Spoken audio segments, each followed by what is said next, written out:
28শে June ঢাকার ঐতিহাসিক সোহরাওয়ার্দী উদ্যানে চরমনায়ের পীর সাহেবের আহ্বানে ইসলামী আন্দোলন বাংলাদেশ কর্তৃক অনুষ্ঠিত হতে যাচ্ছে ঐতিহাসিক মহাসমাবেশ। এই ঐতিহাসিক মহাসমাবেশে বাংলাদেশের সকল দল মত রাজনীতির ঊর্ধ্বে উঠে সবাই মিলে ঐক্যবদ্ধভাবে অংশগ্রহণ করা উচিত তিনটি কারণে।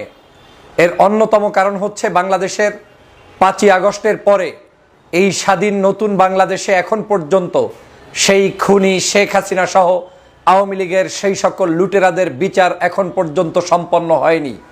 যারা এই বিচারের পক্ষে থাকবেন, সে যে দলের হন, যে মতের হন, যে ধর্মের হন, যে আদর্শের হন, আপনাকে 28শে জুনের ইসলামী আন্দোলনের এই সমাবেশে উপস্থিত থাকা এটা আপনার নৈতিক দায়িত্ব। দ্বিতীয় যে বিষয়টি হচ্ছে, আমরা বাংলাদেশকে 53 বছর পর্যন্ত এখন পর্যন্ত স্বাধীনতার সঠিক মুখ দেখতে পাইনি। দেশটা এখন পর্যন্ত কখনোই কোনোভাবেই সুন্দরভাবে পরিচালিত আমরা করতে পারিনি। আমাদের দেশকে ধ্বংস করে দিয়ে গিয়েছে পরিশেষে শেখ হাসিনা। 16 বছরের জুলুম অত্যাচার নির্যাতন করে বাংলাদেশের সংবিধানটাকে একটি শেখ পরিবারের পারিবারিক একটি গ্রন্থে রূপান্তরিত করেছে। সে কারণেই বাংলাদেশের মানুষের দরকার সংস্কার। অতএব 28শে জুনের ইসলামী আন্দোলন বাংলাদেশের এই ঐতিহাসিক মহাসমাবেশ কোনো একটি দলের, কোনো একটি গোষ্ঠীর নয়।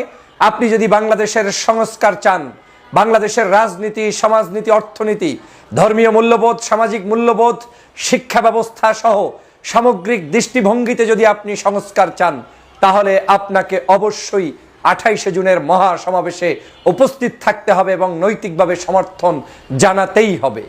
আরেকটি অন্যতম কারণেই আপনাকে এই মহাসমাবেশে উপস্থিত থাকতে হবে, সেটি হচ্ছে পিআর পদ্ধতির নির্বাচন। পিআর পদ্ধতির নির্বাচন নিয়ে আমি বহুবার টকশোতে বলেছি, আলোচনা করেছি, রিসেন্টলিও ভিডিও দিয়েছি, বক্তব্য দিয়েছি। এই পদ্ধতিটা হচ্ছে বাংলাদেশের এমন একটি পদ্ধতি, যেই পদ্ধতিটা অনুসরণ করলে বাংলাদেশের প্রত্যেকটি নাগরিক তার ভোটের অধিকার ফিরে পাবে। আপনি বাংলাদেশের টেকনাফ থেকে তেতুলিয়া পর্যন্ত যে কোনো প্রান্তে আপনার পছন্দের একজন প্রার্থী বা দলকে ভোট দিবেন, ওই ভোটটাই গিয়ে আপনার পছন্দের প্রার্থীকে এমপি বানিয়ে সংসদে নিতে সক্ষম হবে, তথা পার্সেন্টেজের ভিত্তিতে, সংখ্যানুপাতির ভিত্তিতে।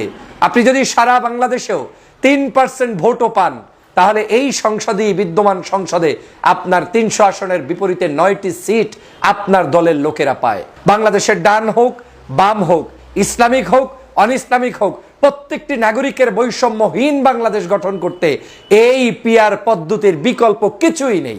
এই সংসদে যদি আপনার প্রতিনিধি পাঠাতে চান, সবচেয়ে সহজ পদ্ধতি হচ্ছে আপনাকে এই পিআর পদ্ধতি তথা সংখ্যানুপাতিক হারে নির্বাচনের পথেই হাঁটতে হবে। চরমনায়ের পীরের আহ্বানে অনুষ্ঠিত এই মহাসমাবেশ সেই দাবিটাও তুলছে যে আমরা বাংলাদেশে সংখ্যানুপাতিক হারে নির্বাচন চাই। এই সংখ্যানুপাতিক হারে নির্বাচন চাইলে কারো কষ্ট পাওয়ার কিছু নাই, বেদনার কিছু নাই।